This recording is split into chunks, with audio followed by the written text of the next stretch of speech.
जगदलपुर में विराजमान ऐलख श्री धैर्य सागर जी महाराज ने संत शिरोमणि आचार्य श्री विद्यासागर जी महाराज के अंतिम समय का ऐसा मालविक वृतांत सुनाया जिसे सुनकर हर भक्त की आंखें नम हो गईं। आचार्य श्री की अंतिम इच्छा, समाधि से पहले के क्षण, संग से जताई अपेक्षाएं और क्यों उन्होंने निर्यापक बनाए, इन सभी प्रश्नों का उत्तर आज ऐलख श्री धैर्य सागर जी महाराज की देशना से मिला। ये सिर्फ एक वृतांत नहीं, गुरुवर आचार्य श्री विद्यासागर जी के महातप, महाजागरूकता और महाअनुशासन की साक्षात अनुभूति है। आचार्य जी ने कहा, अब आप लोग हमारा सहयोग करिए, ये आप लोगों का गणपोषण काल। शिष्यों से क्या कहा, अब आप लोग हमारा साथ दीजिए, हम जैसी आज्ञा दे रहे हैं, जैसा व्यवस्था बनाना है वो स्वीकार करो, ये आप लोगों का गण पोषण काल है, पूरे गण का पोषण करना है। इसलिए आचार्य ने व्यवस्था बनाई, निर्यापक मुनि बना करके सबके सौंप दिया। संत शिरोमणि आचार्य श्री विद्यासागर जी महाराज की समाधि के बाद भी जैन समाज में शायद ही ऐसा कोई दिन हो जो भक्तों ने अपने गुरु की चर्चा नहीं की हो। गुरुवर के अंतिम समय का ऐसा ही वृतांत एक बार फिर जगदलपुर में विराजमान ऐलख श्री धैर्य सागर जी महाराज ने सुनाया। ऐलख श्री ने बताया कि जब शिरपुर में थे तब समाचार मिला था कि आचार्य श्री अस्वस्थ हैं। स्वास्थ्य को देखते हुए जब वो वहां से बिहार कर गए 2023 में, बिहार कर करके वापस चिंता निवड़ा कि वहां जाकर के फिर वापस स्वास्थ्य खराब हुआ, वापस वहां से लौट गए, नहीं जा पाए आगे, उनको जाना तो कहीं और था। ऐसा उम्मीद थी हमें कि उनको सिरपुर जाना था, क्योंकि उन्होंने मुझे और हम उस सागर जी के मुनि श्री उस सागर जी के साथ थे, हम लोगों को आदेश आया था वर्धा में कि कारंजा होते हुए सिरपुर पहुंचो, ये आदेश था। तो हम लोग इसलिए कारंजा अमरावती होते हुए वहां से कारंजा पहुंच गए।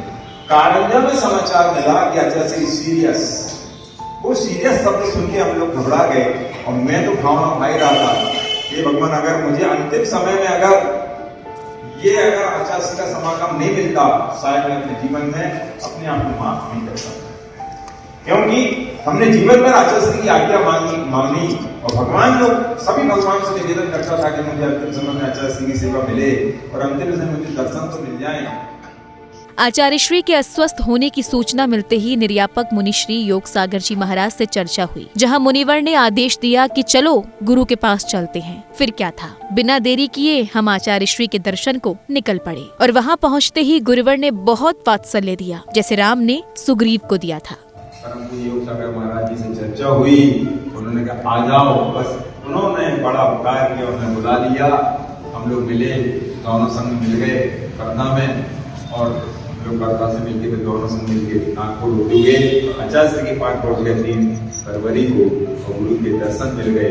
गुरु ने इतना वात्सल्य दिया, जैसे मुझे देख कर इतने खुश हुए, इतने अच्छे से आशीर्वाद रखा, 3 बार नाम रखे और बड़ी चिंता की उस अवस्था में भी उनको, जैसे श्री राम ऐसे संकट के समय में भी जब सुग्रीव की पत्नी की बात आई कि हरण हो गया, उसकी पत्नी को लेकर चिंतित हो, अपना तो भूल गए, ऐसे ही गुरुदेव अपना तो भूल गए, अपनी परेशानी भूल गए और वो मेरी चिंता करने लगे, इतनी दूर से इतनी बीमारी हालत में भी चलते आ गए। ऐसे खुश होकर के उन्होंने मेरे ऊपर हाथ रखा और मुझे जितने दिन रहे उतने दिन में रोज खूब अच्छे से आशीर्वाद देते थे, प्रसन्न होते थे गुरुदेव हमारे ऊपर देख करके। पहले तो समझ ही नहीं आया कि समाधि चल रही है, लेकिन 9 फरवरी से पहले आयुर्वेदाचार्य ने उन्हें दवाइयां बदलने को कहा था, लेकिन आचार्य श्री ने मना कर दिया था। और मैंने देखा और बारीकी से नजर रखी अपने आचार्य श्री के बारे में, आचार्य श्री के ऊपर कि आचार्य श्री की समाधि चल रही है। मैं तो समझ नहीं पा रहा था समाधि क्या है, लेकिन एक दिन 9 फरवरी से पहले की बात है, पूना के आयुर्वेदाचार्य समीर जमदग्नि जी आए, आचार्य श्री के पास बैठे थे। मैं वो केबिन टाइप का बना था, मैं उसके बाहर खड़ा हुए से झांक के देख रहा था। आचार्य श्री से वो बात कर रहे थे, पूरी नाड़ी देखी, नाड़ी देखने के बाद बोले कि आचार्य श्री थोड़ा सा सुधार दिख रहा है, मैं थोड़ा सा और परिवर्तन करना चाहता हूँ आहार में, पथ्य में, दवाई में। तत्काल आचार्य श्री के शब्द थे, नहीं अब नहीं, मेरा दिन प्रतिदिन बल कम होता जा रहा है, अंतिम समय में भी आचार्य श्री ने संघ की सेवा स्वीकार नहीं की थी। जो 3 साधु रखे थे उनमें से भी बस एक मुनिश्री निरामय सागर जी महाराज की सेवा को आचार्य श्री ने स्वीकार किया था। इसलिए आचार्य श्री ने संघ को स्वीकार नहीं किया और जो 3 साधु रखे थे उन 3 संघ में भी सभी मात्र एक साधु को स्वीकार किया था। उनका नाम है मुनिश्री निरामय सागर। 2 साधु और थे लेकिन वो निरामय सागर से ही हर काम बोलते थे। प्रतिक्रमण सुनाओ, नंदीश्वर में भक्ति सुनाओ, स्वयं सुनाओ, सामयिक पाठ, हर चीज उन्हीं को निरामय स्वयं निरामय ऐसे बोलते थे। 2 महाराज और थे तो उन महाराजों को क्योंकि उनको अब संलेखना की तरफ पढ़ रहे थे इसलिए उन्होंने अपने आप को सीमित किया। एक साधु को अपने उसमें रखा, उन्हीं से ही अपनी वैयावृत्ति, उन्हीं से ही हर चीज निरामय सागर ही वैयावृत्ति। मैंने देखा 3 फरवरी से मैंने देखा निरामय सागर की उनकी वैयावृत्ति जो आवश्यक वैद्य ने बताया था, ठंडी गर्म पट्टी वगैरह, तो वो सब निरामय सागर महाराज। और कैसे मुनिश्री निरामय सागर जी महाराज को आचार्य श्री के अंतिम समय की आत्मीयता से अभिभूत होने का मौका मिला, ये भी एलकश्री ने बताया। एक दिन हमने देखा कि आचार्य श्री लेटे थे तो निरामय सागर जंगल गए थे तो वो नहीं थे, समय हो गया था पट्टी करने का। दूसरे महाराज खड़े हो गए पट्टी के लिए तो आचार्य श्री हो गए तुम्हें तत्काल बाहर गया जल्दी से और पीछे मारा नहीं था। तुम्हारी वो हाथ धो रहे थे, तुम्हारी आचार्य से क्या करें, जल्दी से हाथ धो गए। हाँ आचार्य से, हाँ क्या करना, उनसे पूछा क्या करना, जबकि वहां निरापक श्रवण योग सागर महाराज भी बैठे थे और प्रसाद सागर महाराज निरापक थे, चंद्रप्रभ सागर महाराज थे और महाराज वो सागर सब थे, लेकिन क्या करना, वो ठंडी कर। अच्छा निरामय सागर तब मैंने देखा कि आचार्य सिंह ने पूरे संघ का त्याग कर रखा है, एक मात्र उन्होंने सिर्फ एक साधु को स्वीकार किया था। इसलिए गुरुदेव की सूक्ष्मता स्वयं संलेखना कर रहा। मुनिश्री निरामय सागर जी महाराज ने भी ऐसा सेवा भाव रखा कि आचार्य श्री के अंतिम समय में भी सेवा से विलग ना होने दिया। और आहार पानी में निरामय सागर जी ने भी बताया, उनके संस्करण से पढ़ लिया। वैद्यों ने कहा आचार्य श्री गन्ने का रस जरूरी है आपके लिए, उन्हीं पीलिया जो है उसी से ठीक होगा। तो अच्छा बोले मैंने जीवन भर हमारा त्याग रहा है जिन चीजों का, मैं उस चीज को ले लूंगा। हाँ आप ये जवाबदारी लो कि इसके लेने से ठीक हो जाएगा तो मैं लूंगा, प्रायश्चित करूंगा। बोले नहीं ये जवाबदारी तो नहीं ले सकता वैद्य ने कहा, तो फिर नहीं लूंगा। आचार्य सिंह ने कोई नियम नहीं तोड़ा, कोई चीज नहीं, दवाई भी नहीं। कौन सी दवाई पूछ के, शुद्ध आयुर्वेदिक दवाई जो वही तैयार करते थे ब्रह्मचारी वही चीज स्वीकार की। ऐसे गुरुदेव ने अपनी संलेखना स्वयं करते गए। आचार्य श्री 9 फरवरी से ही आहार कम करते जा रहे थे और 15 फरवरी को तो उन्होंने बस 3 अंजुलि जल लिया और फिर आहार त्याग दिया। 14 तारीख को उन्होंने 14 तारीख को तो 3 मिनट ही हार हुआ, 15 तारीख को से 3 अंजुलि जल लिया उन्होंने और बैठ मना कर लेते नहीं, मतलब गिर रहा मना कर खड़े कर की हो चक्कर आने लगे, सिर हिला दिया। अच्छा से लो लो, अच्छा से पानी, अच्छा से थोड़ा सा दब करते रहे। तो सबने नहीं माने तो सबने कभी बैठा दिया उनको, और जैसे ही बैठाला वहां थोड़ा सा वापिस चक्कर सा आया। बहुत कमजोरी थी, पकड़े हुए तस्वीर को बहुत भयंकर कमजोरी थी, तो उनको चक्कर आ गया तत्काल वहीं पे। और दूसरा बात थे ही उस दिन 2 दिन सिर्फ कर्मचारी लोग ही रहते थे, तो तत्काल वहां 2 बाटे लगाए, आचार्य श्री को वहां लेटा दिया। स्थान परिवर्तन के दौरान आचार्य श्री को होश नहीं था, लेकिन जब दूसरे स्थान पर होश आया तो संघ को झूठ बोलना पड़ा कि स्थान सफाई होने के कारण परिवर्तित करना पड़ा है। गुरुदेव बहुत सावधान थे। योग सागर महाराज को हमने निवेदन किया, महाराज जी योग सागर विनय से बुलाओ, विनय को बुलाया। हम लोग सब तैयार हो गए, सारे लोग हाँ तत्काल डोरी लाए और आचार्य श्री समय लेटे हुए थे और चक्कर में थे, तो उनको ध्यान नहीं रहा। आचार्य श्री को हम लोग उठाया, डोली में रखा और बाहर अतिथि भवन में 1 नंबर कमरे में ले गए। जब वहां पहुंचे तब उनको होश आ गया था, मतलब चक्कर उनका दूर हुआ। आचार्य वो हाँ सफाई हो रही, बस झूठ बोलना पड़ा, वहां सफाई हो रही थी इसलिए यहाँ ले आए। ऐसे करके गुरुदेव पूरे सावधान। अब और समाचार आया वैद्यों का, डॉक्टरों का, महाराजों का, नहीं क्षेत्र छोड़ो आप। तब क्षेत्र छोड़ने के लिए हम लोग आगे बढ़े और आगे जाकर के 4 मीटर दूर लेके गए। जैसे जब लेके जा रहे तब भी उन्हें मना किया, क्योंकि वो बोल नहीं पा रहे थे। हमारे बिना घोषणा के आचार्य श्री ने जल त्यागा था। संघ समझ नहीं पाया, लेकिन बड़ी सावधानी से आचार्य श्री ने यम संलेखना ग्रहण कर ली थी। आवाज नहीं निकल पा रही थी, ऐसी कमली तो आवाज कम निकलती संलेखना के मन, तो वो इन्हें इशारा किया, ऐसा इशारा किया, मना किया। लेकिन हम लोग समझ नहीं पाए कि ये किस चीज के लिए मना कर। तो बोले देखो ले गए कि बच्चे से पास में जा रहे हैं, 4 मीटर दूर है और वो स्थान रखा, 1-2 दिन में अपन वापस आ जाएंगे, थोड़ा स्थान परिवर्तन करके। ऐसे ले गए और वहां आचार्य सिंह ने और स्थिति देखी, उस दिन थोड़ा उनको महसूस हुआ, तो उन्होंने अन्न जल यावत जीवन के लिए छोड़।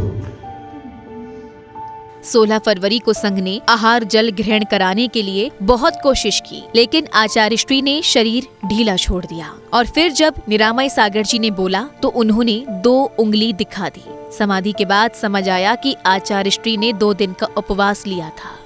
16 तारीख की सुबह उठाया आचार्य श्री के लिए, आज 8:30 बजे खूब कोशिश की, उन्होंने गड़बड़ कर लिया, लेकिन जबरदस्ती उठाने की कोशिश, जबरदस्ती उठा भी दिया। प्रसाद सागर महाराज ने ऐसे उठा के बैठा भी दिया।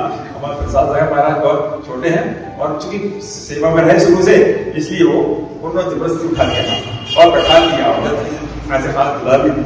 आचार्य सिंह ने शरीर छोड़ दिया, ढीला छोड़ दिया, क्योंकि अब उनकी शरीर में ताकत तो थी नहीं कि वो हम लोगों से उन्होंने ऐसा ढीला छोड़ दिया।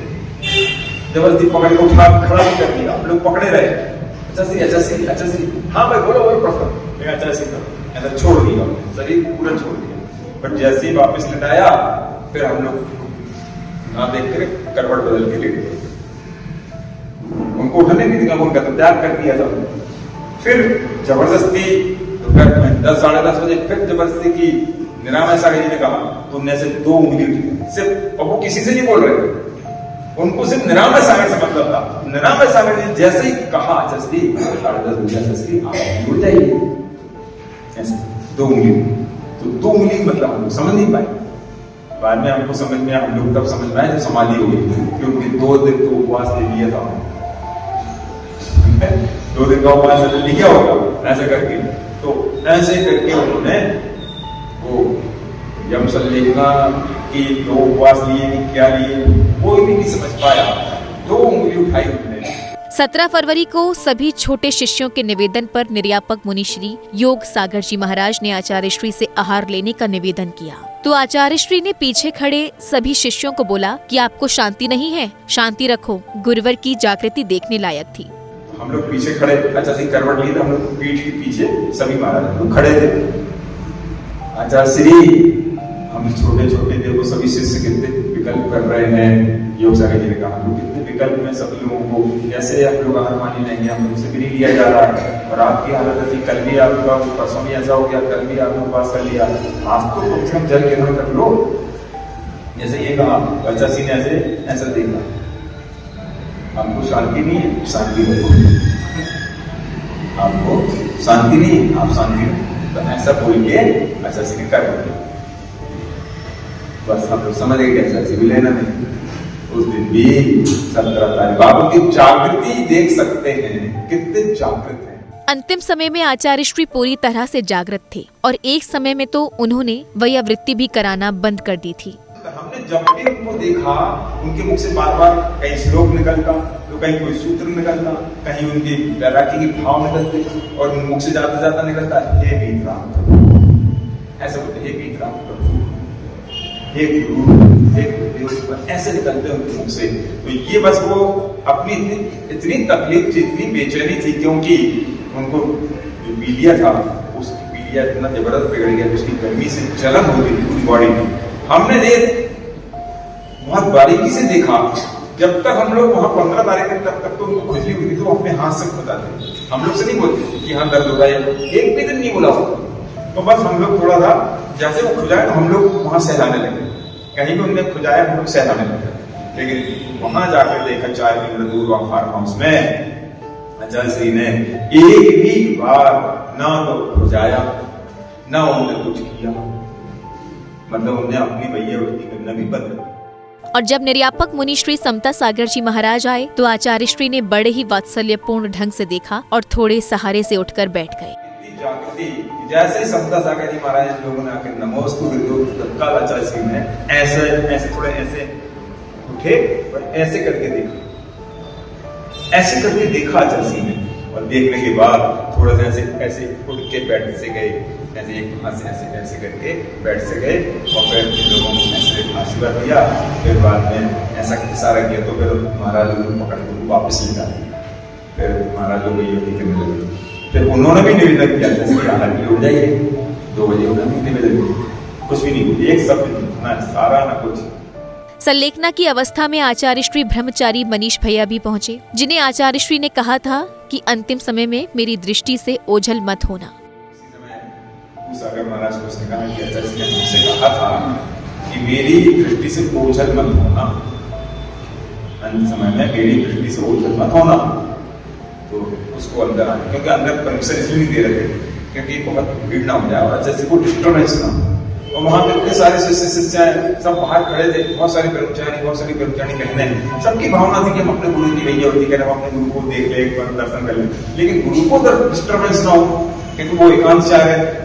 तो हम लोग भी उनके पास नहीं रहते, बस आजू बाजू में इधर उधर कमरे पर खड़े होकर देखते रहते। बस एक आध 2 महाराज एक कोई ऐसे रहते थे, उनकी सेवा में, बाकी सब लोग दूर रहते थे, जिससे उनको शांति मिली। तो इसलिए ब्रह्मचारी मनीष को अकेले अंदर जाने मिला और मनीष ने उस सागर जी ने कहा, अच्छा श्री आपने मनीष को कहा था ना मेरी दृष्टि से ओझल नहीं होना।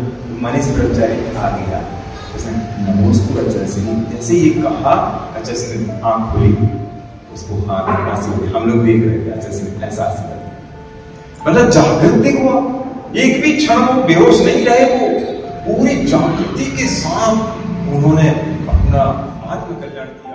जब स्थिति ज्यादा क्रिटिकल हो गई तब आचार्य श्री को अतिथि भवन लेकर आए। तब भी आचार्य श्री पूरी जागृति में थे।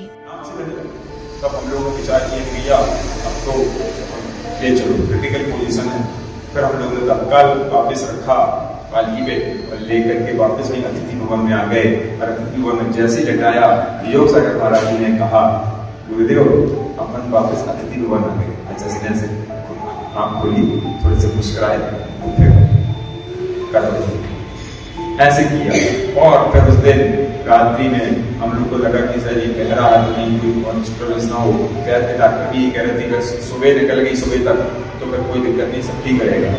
लेकिन क्रिटिकल समझ में आई स्थिति, तो इसलिए हम लोगों ने निर्णय लिया कि अब सोएंगे नहीं, 2-2 घंटे के हिसाब से ऐसे रहेंगे। लेकिन किसी की इच्छा ही नहीं, बहुत छोड़े अपने गुरु को, हम लोग सब वहीं बने रहे। अंतिम समय में आचार्य श्री पूरे सावधान थे। और आचार्य श्री को रात में 12 बजे समता सागर महाराज जी ने जाकर के थोड़ा सा संबोधन दिया और ऐसा बोला, अच्छा श्री आप तो बहुत सावधान हैं, आप अपनी आत्मा में लीन हैं, आपका चिंतन तो आत्मा का चिंतन चल रहा है। गुरुदेव हम लोग कैसे समझेंगे आप सावधान हैं? जैसे ही ये कहा तत्काल अच्छा श्री ने उंगली हिल गई। अपनी सावधानी का संकेत देने के लिए अच्छा श्री ने उंगली हिलाई। वो एक वीडियो में आ गया, एक ब्रह्मचारी भैया बैठे वीडियो बना रहे, तो उसमें उंगली आ गई। मैंने देखा वो वीडियो में बाद में देखा, अच्छा श्री ने ऐसी उंगली हिलाई। ये हम लोगों ने देखा, थम के रह गए, देख करके अच्छा पूरे अंतिम समय तक सावधान थे। फिर एक महाराज जी ने, किसी महाराज ने पूछा कुछ बोला तो ऐसा ऐसे, अच्छा जी आप आशीर्वाद नहीं दोगे क्या? अच्छा जी आप नहीं खोलोगे क्या? ऐसा बोले। हम लोग को कितना विकल्प रहा, ऐसा बोला ही था करके मना किया, विकल्प मत करो।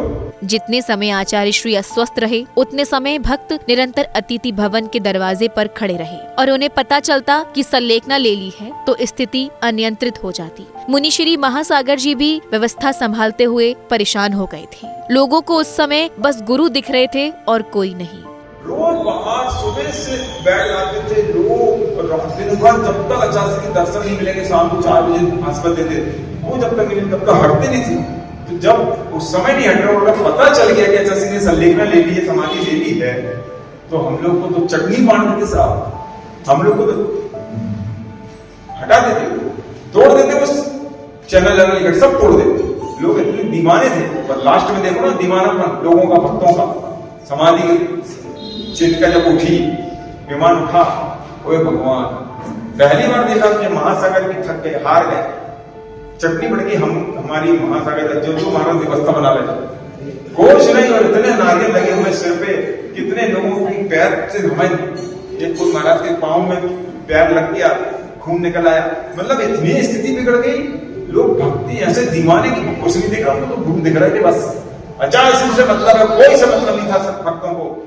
जैसा जीवन आचार्य श्री ज्ञान सागर जी महाराज ने जिया, बिल्कुल उसका अनुपालन करते हुए आचार्य श्री ने संत जीवन को जिया और समाधि ग्रहण की। ऐसे गुरुदेव की महिमा अपरंपार। जैसा आचार्य ज्ञान सागर जी ने अपने 6 काल जिए, जैसा आत्मा में 6 काल लिखे, वैसे पूरे 6 काल आचार्य श्री ने अपने जीवन के जिए हैं। और अंत में उन्होंने औतमार्थिक प्रतिक्रमण जो निस्सीम सागर, निरामय सागर जी ने सुनाया था, वो अंतिम चतुर्दशी का प्रतिक्रमण, बड़ा प्रतिक्रमण आचार्य श्री ने किया था। वो प्रतिक्रमण औतमार्थिक प्रतिक्रमण के सारा त्याग करके और अंत में सब कुछ त्याग करके आचार्य श्री ने अपनी समाधि ले ली। स्वयं 2 दिन को उपवास करके समाधि हो गई। और ऐसे समाधि सम्राट महापुरुष आचार्य श्री विद्यासागर महाराज की जय। आचार्य श्री विद्यासागर जी महाराज एक ऐसे संत जिनका जीवन भी अनुकरणीय था और उनकी समाधि भी। एलक श्री धैर्य सागर जी महाराज द्वारा सुनाया गया ये वृतांत हर भक्त के लिए अमूल्य है, जो आचार्य श्री को सिर्फ गुरु नहीं, अपनी आध्यात्मिक श्वास में मानता है। अंतिम समय में भी गुरु की जागृति, उनका संयम, उनकी सावधानी, संग को दिया गया उनका वात्सल्य, कि सब उस महापुरुष की पहचान है जो अपने अंतिम क्षण तक केवल धर्म का ही चिंतन करते रहे। जैन फोकस के लिए जगदलपुर, छत्तीसगढ़ से ब्यूरो रिपोर्ट।